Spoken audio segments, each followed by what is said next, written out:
Friends, hopefully you have been listening and paying attention. We are doing so much on today.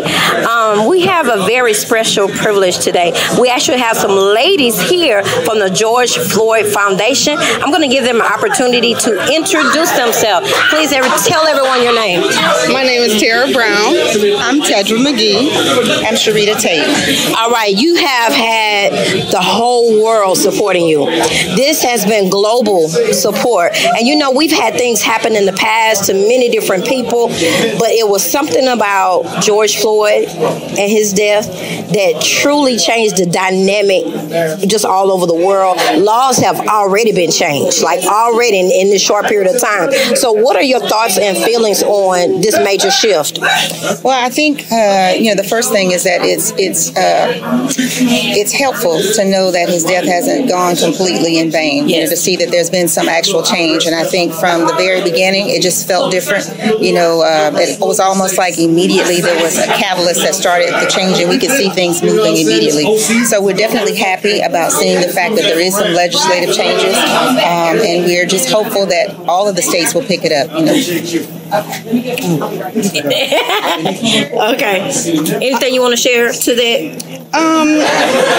Absolutely. I think that the change that we talked about is a very important part of creating this legacy and honoring him, because ultimately we would love to have him back, but since we can't get him back, we can do what it takes to save lives for other people. Yes, indeed. So we will continue to work hard on police reform and policy change that's going to move us in that direction. All right, so is that some of your major focuses, police reform, policy changes? Absolutely. That is one of our major focuses, but we also focus on workforce development and youth services too.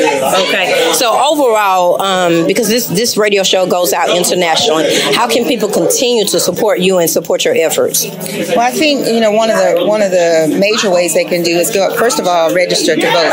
Okay. Because, he's not here. He can't speak for himself anymore. But I think in order for us to really make an impact, we need to be able to vote. And that's not just on the national level, but voting on your local legislation, the things that are going to impact you the most. And so those are the kinds of things that you can do. And just, continue to support us. We've had a legion of people who have been out there and supported us from day one. It's helped to continue us, to have the strength to continue to go. And so I would just ask that they continue to be supportive of our efforts. All right. She said it. Continue to show up, be present. There's so many things you can do to get involved.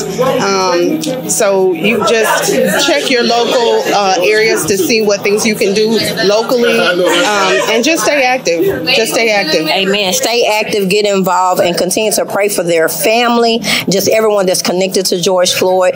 And just know, friends, this is just the beginning. This is just the beginning. Anything else you'd like to share with our listening audience? Well, I would like to talk about the fact that we have a concert that's coming up on May the 30th that'll be here in Houston at the Fountain of Praise Church. It'll be also available via live stream. We'll have some more information on that. I think Monday we'll release the names of the folks who will actually be participating with the speakers and the artists.